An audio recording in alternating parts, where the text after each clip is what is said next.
Well, hi, Gretchen. Hello. This is probably so weird for you because we're reversed, but it's because we have the honor of hearing from you today as we've been going through this series on grief.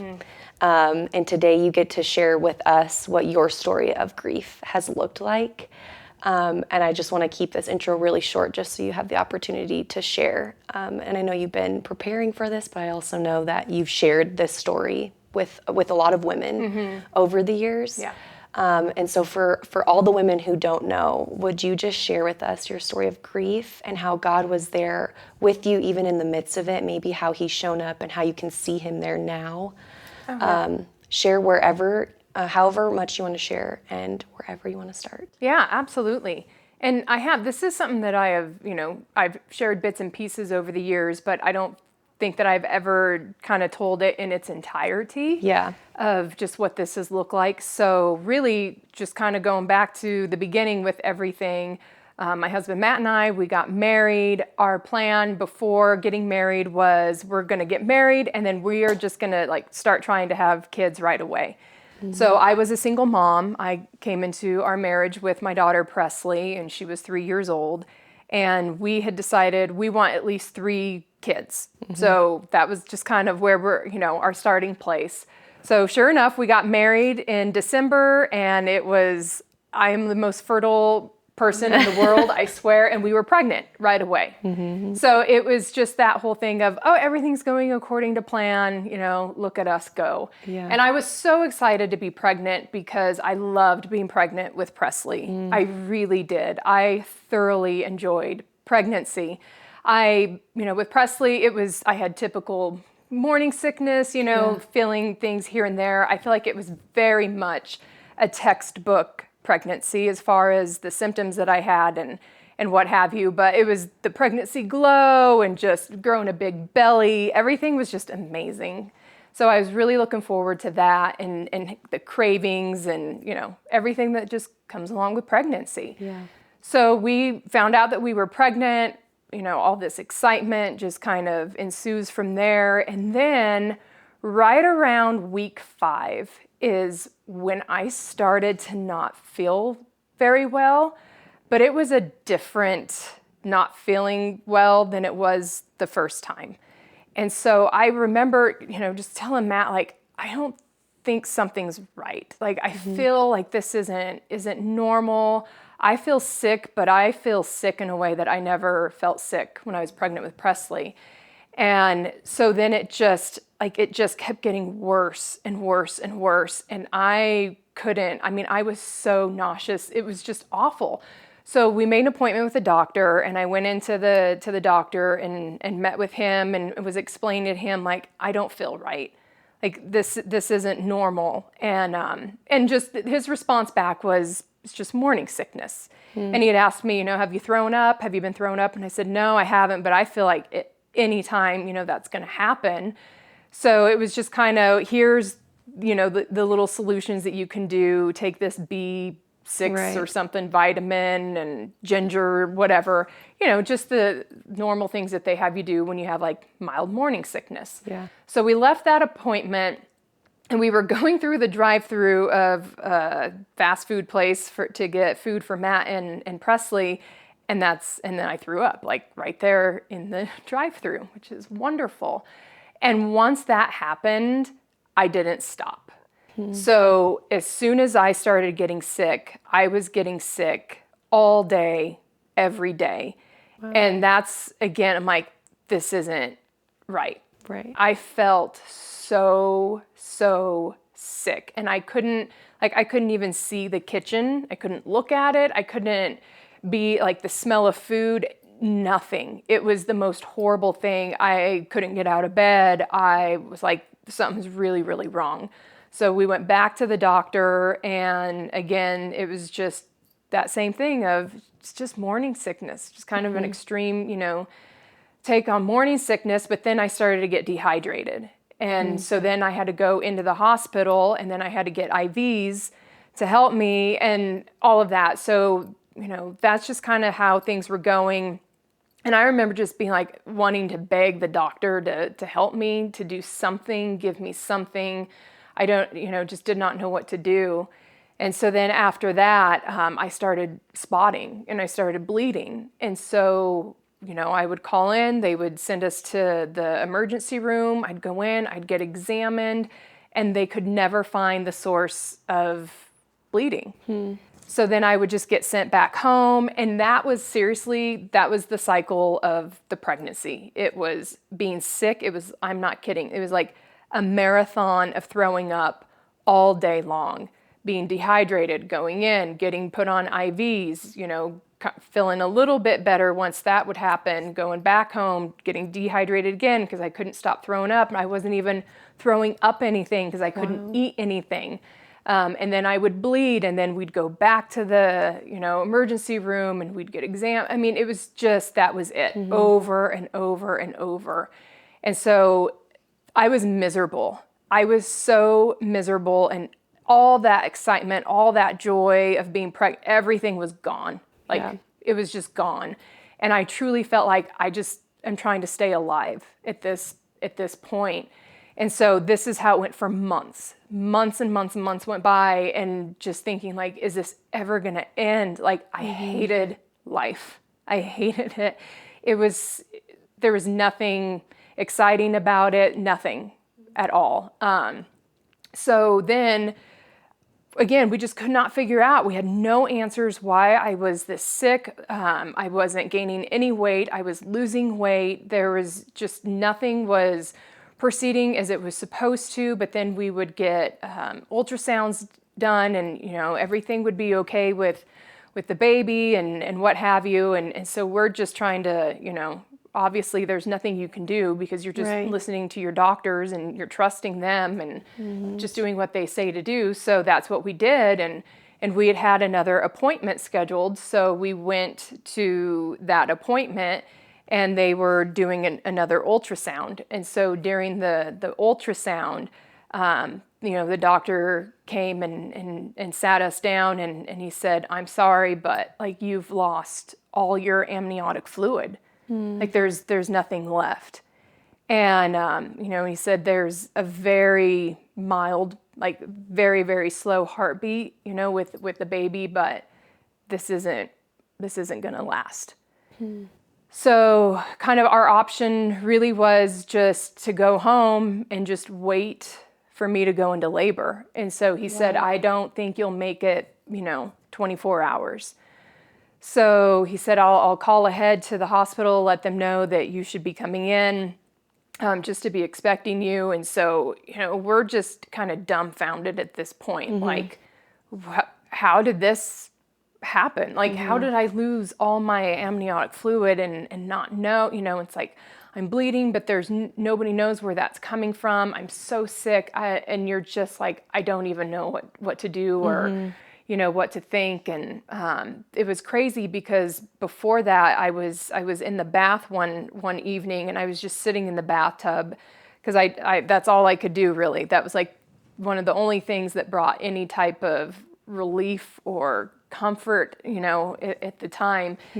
And so as I was sitting in the bathtub one night, and I was just, kind of looking down at my belly, and I was just praying and asking God, like, what is happening? Like, I don't even know what's happening to me. I feel foreign in my body. I've never felt this sick in my life. Like, what the heck?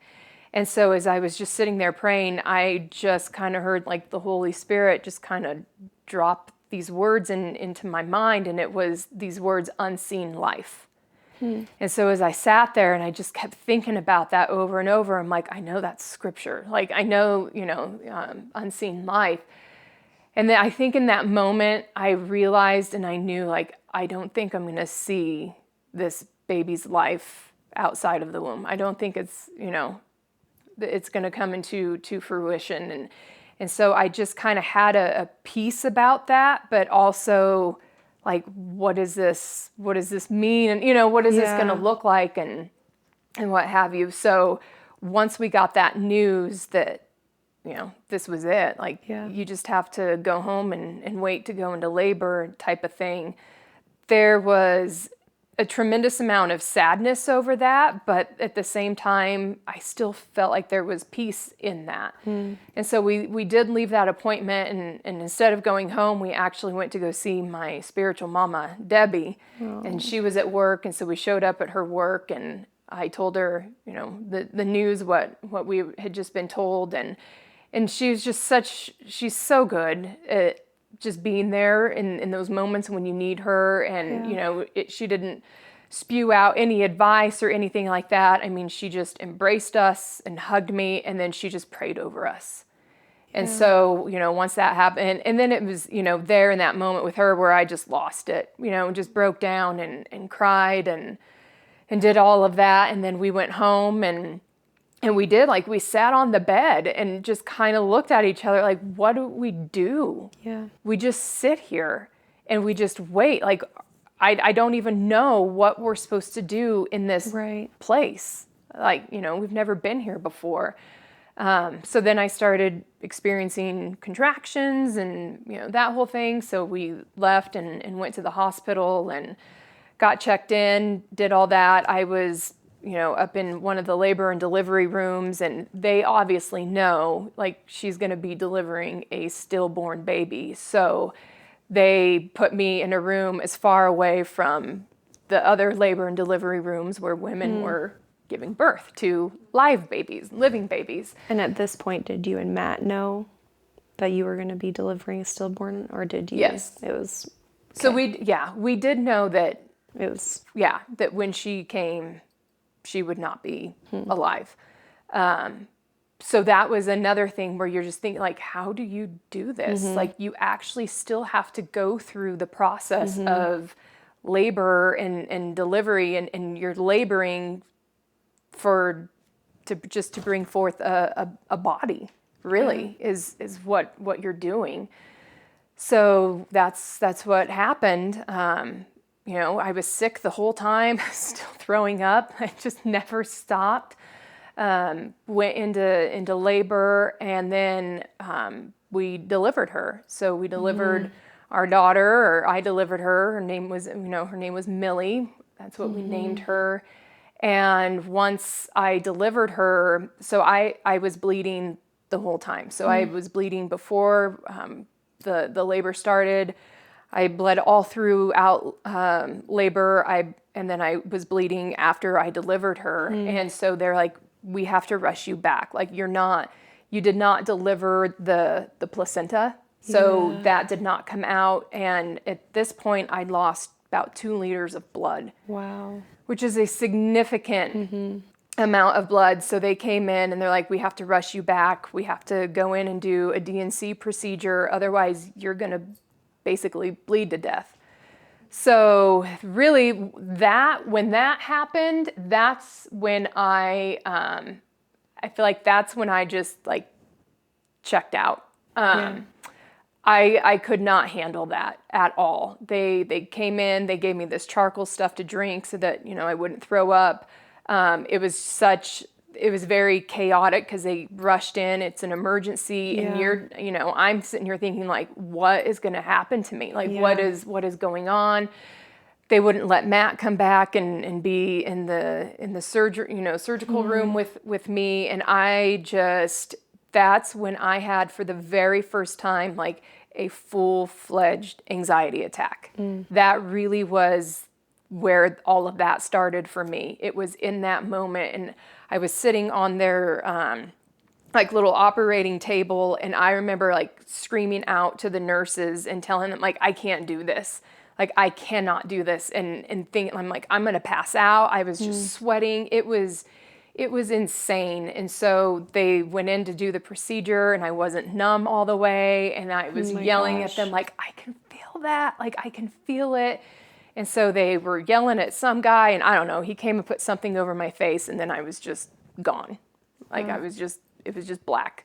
And I don't remember anything except for waking up in, I guess, the recovery room, and Matt was right there with me, and, just being what the heck just happened? So it was just one, traumatic event followed by another traumatic event, and then they came in and basically was saying you've lost so much blood, we need to give you a blood transfusion. And I refused it, which is the weirdest thing.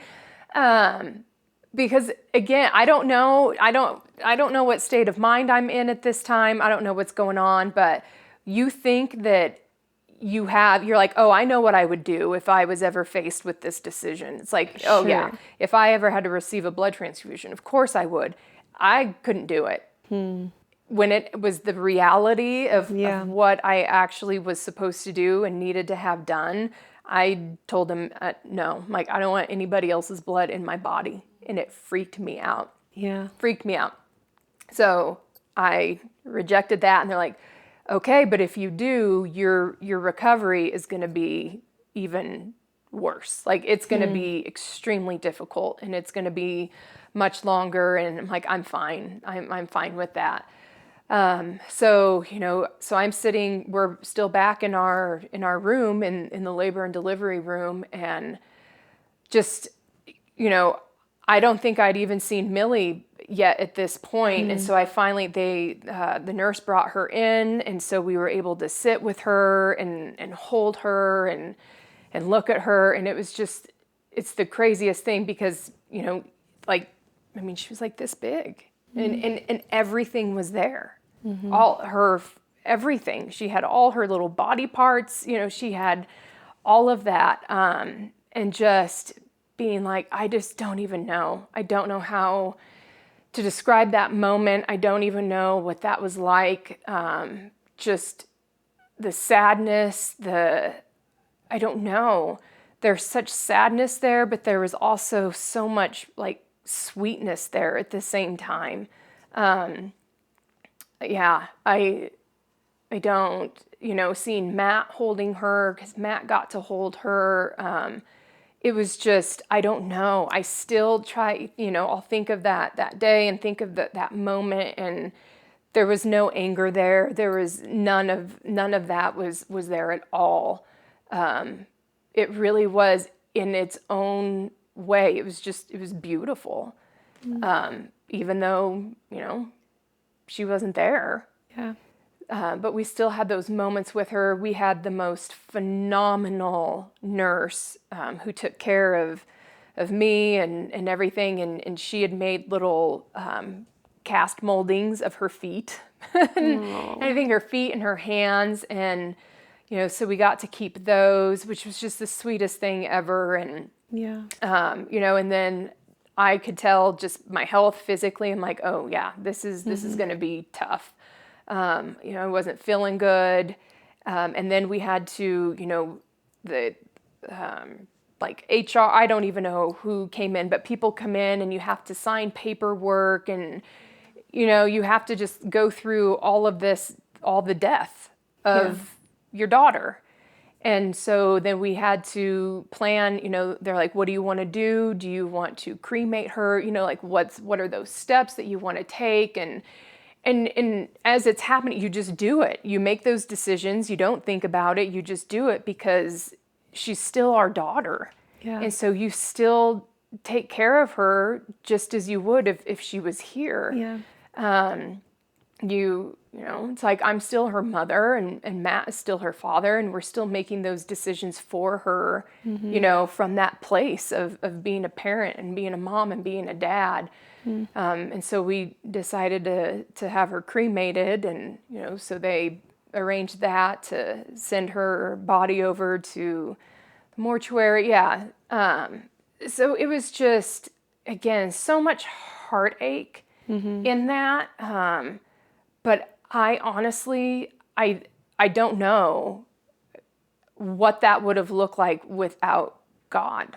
Yeah. I don't know. And in those moments, like when at our weakest moments, He is our strength. And that's the only thing I can really, credit how I got through that was just God. There was no other explanation for that. So that was just kind of, that process of losing her and making those decisions, and then putting together her memorial service and, getting all that stuff set up and walking through that. talk about how you could see or feel God tangibly in those moments when you say that, there's no other answer other than God. Is it this indescribable thing, or can you kind of point to things that were So tangible? I would say the one memory that I have that is like clear as day for me is another like back in the bathtub moment, which like God's I don't know, something he in the just shows shower. up. Yeah. Everywhere. But so again, I was in a wheelchair. I couldn't even walk afterwards because I didn't have any strength. Like I was gray. My skin was gray. So I guess that's what you look like when you don't have blood in your body and you're trying to like restore it and rebuild it. So anywhere we would go, Matt would have to push me around in a wheelchair. He had to bathe me. I couldn't bathe myself. I just didn't have the strength to do anything like that. And so it was just a few short days after that, and I was in the bathtub and he was just there, bathing me. And it was just in that moment where, I mean, the tears came and they wouldn't stop. And I remember telling him, like, I am so sad. Like, the feeling of sadness that I felt in that moment was just unlike a sadness I had ever felt. But I remember it's not even thinking, just knowing right then and there, like grief and sadness and feeling it to the full extent that you can feel, like you allow it to hit you and to come over you. And, it's like a wave and it feels like it's going to take you out, but don't try to resist it. And just realizing like grief is a gift from God. Like it really, truly is, because what else would I do with this feeling if it wasn't something I was supposed to be feeling? Like it was the most appropriate thing for me to feel in that moment, and it was justified, and it was seriously like one of those things of, God being like, this is good. Like this is actually a really good thing, because that just pressed me further and further and further into him and closer to him. And there's things that cannot do that other than grief or suffering or sorrow. There is seriously, I don't know. I mean, I think of the moments where I have, rejoiced and the most celebratory moments of my life that I've experienced. And then I can compare those with the worst, darkest, most horrific moments of my life. And the dark, terrible, sad, grieving, those moments, I have never felt closer to God, ever. And so just being there with him and just knowing like this is okay to grieve, and it's actually a really healthy thing to grieve. Was just a huge way of experiencing God, really in a way I've never experienced him before. Yeah. Wow. How would you encourage women who are grieving now when they're feeling distant from God? So when they feel like he couldn't be any further, because I'm sure maybe you had a moment where he felt far off, but the grief led you to him. Like, how would you encourage a woman to kind of step into that grief and allow God to meet you in that grief? Like, what's something practical for them right now? Yeah, definitely don't fight it. I think that is something that there is such a huge message geared towards women right now, that you have to be strong, and that, just you got to toughen up and you can do anything because you're strong. And I think of, scripture and reading it, and I'm like, there's nothing in scripture that tells us to just toughen up. White knuckle it. Right. Yeah. There's nothing in there that is saying that. And it's actually the complete opposite. It is really, truly one of those, like, you come to the end of yourself and you empty yourself before the Lord, and you bring your grief and you bring your sorrow, you bring everything to him and you lay it at his feet. And there's no more expectation of you from God than that. And so I would say one thing that I did is read the Psalms. If you're in a place of grief and you don't know, like, we really don't know how to grieve. I mean, it's not Right. something we're really taught to do or something that is encouraged for us. We are constantly just like always praying for people to overcome their grief, to, get on the other side of it. And it's like, don't try to rush it.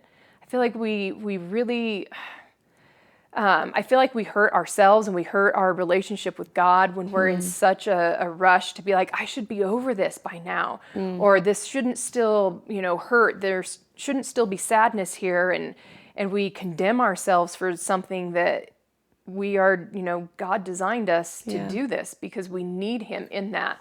So if you don't know what to say to God, if you don't have language, if you don't even know how to pray, open up the Psalms and the ones where, the Psalms are filled with moments of grief and crying out to God in these places of grief and in these places of sorrow and tragedy, and let that be your prayer. If let that be your language, the words that you can't find yourself, and just say whatever you've got to say to God. There's nothing you can't say to Him. He's not going to be shocked by anything you say, and He already knows your heart. He knows what you're going through. He knows that you're in this place, and He wants it. Yeah. Like, just understanding and knowing, like, God really does want you to express all of that. Just give it to Him. Yeah. He's a big God. That's and so He can good. handle it. So I am so prone to wanting to rush past my grief as fast as possible, or to suppress it, or to numb it, or just wish away the season of grief entirely. I don't think that's bad per se, but I love your encouragement of not rushing past grief because there's something in it. And so could you kind of share about what that practically looked like for you and for Matt to just be in your grief? Yeah. We definitely tried to be very intentional about, and I don't know if I want to say sitting in our grief, but we did sit there. So it wasn't for us thinking like, okay, how can we just put this behind us and move on? We did not do that. We did not take that approach. And instead, we truly did want to honor our daughter. And we wanted to memorialize her. And we wanted this to be something that we handled, with honor and with dignity. Because even though she didn't live, again, like I was saying, like, she's still our daughter. Yeah. And to this day, she's still our daughter. Like, we will see her again one day. We will be reunited with her. So, we did really what you would do for anybody that you love, who has passed away. And again, just, we had the memorial service for her. So after she was cremated, she's placed in a little urn. So we have our little urn, and we had a service and invited family and, the people from our church, our community. And it was a service of that. We asked our pastor to share the gospel, to let people know, God is still the foundation. He is still at the center of all of this. And He really is what is most important here. And yes, we're here and we are grieving and we're sad and we're in this place of our grief, but this isn't the end for us. We know this isn't the end for us. There is hope. There's a tremendous amount of hope. So just hoping that anybody who was there, who maybe it wasn't a believer or struggling, in their relationship with Christ, would know, this doesn't have to be the end to you. Yeah. So we did those kinds of things. We decided that we would plant a tree, a millie tree. And so we went out and we made a whole thing of it where we went to different nurseries and looked at different trees, and we're like, okay, which tree do we want to get? And when we found this weeping cherry tree, that's the tree. That's it. This is what we're going to get, and we're going to plant this tree. And so we did, and we planted our little Millie tree, and so Presley was still there. And then later, years down the road, when Marlo came around, we openly shared about Millie. And so they would know that's the Millie tree, and she's still a part of our family. Our girls know about her. We talk about her. When we moved to our new place where we are now, we bought another Millie tree, and we planted another Millie tree, because our old Millie tree is at our old house. But sometimes we'll drive by our old house, and we can see that tree. And so they do say, if you do plant a tree or do something like that, to maybe plant it in a public park or something like that, because if you do move, that might be really hard. But our thing is, no matter where we move, we'll always plant a new tree, and it'll be a weeping cherry tree. So we did those kinds of things, and again, just recognize, like, this is what it is. And you're not trying to forget about her. You're not trying to forget about the whole experience. You're not trying to just forget things and then move on. You do move on. That's the thing, that, like I was saying, grief is a gift, and it really is, and that is where so much healing happens. And grief is a good thing. We're just not meant to stay there. We can't live there the rest of our lives. So I can look back on that whole experience now, again, like I was saying, and can I feel the sadness of it? Of course I can. But more than anything, I feel the hope of it, and there is joy in it. And I look back on that, and I'm so thankful for that. Thankful for all of that, because it changed me, it changed Matt, how can it not? But it changed us in a way that we appreciate life, in a different manner. That's so good. Yeah. And then very last thing, for a woman who's maybe experienced a stillborn recently and is in the thick of it right now, if you could kind of place yourself back into the worst moment for you, what hope would you give to that woman in that the darkest place that she's in right now? Yeah, it's hard. That is really, really hard, because you feel like, I think a lot of women feel like they have failed as a woman. That the loss of a child is a direct attack against their identity as who they are as a woman. And, our bodies are designed to give life and bear light or bear fruit. And I remember the one thing that I just did not expect afterwards was to have all my milk come in. Like, I delivered, and my body didn't know that this baby didn't live, that she did not make it. My body was still doing exactly what it was created and designed to do, and it was still trying to give life. It was trying to sustain life outside of the womb.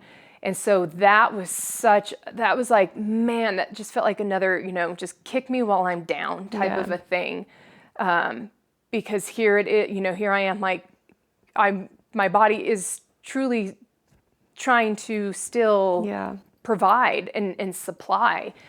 So I would say, with that, first off, if I look back on that now, I really do just think of my body and what it did in that moment. Like, it did what it knew to do.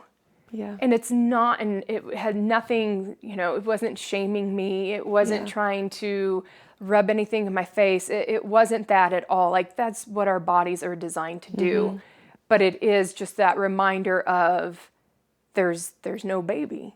There is no fruit of the womb in that situation.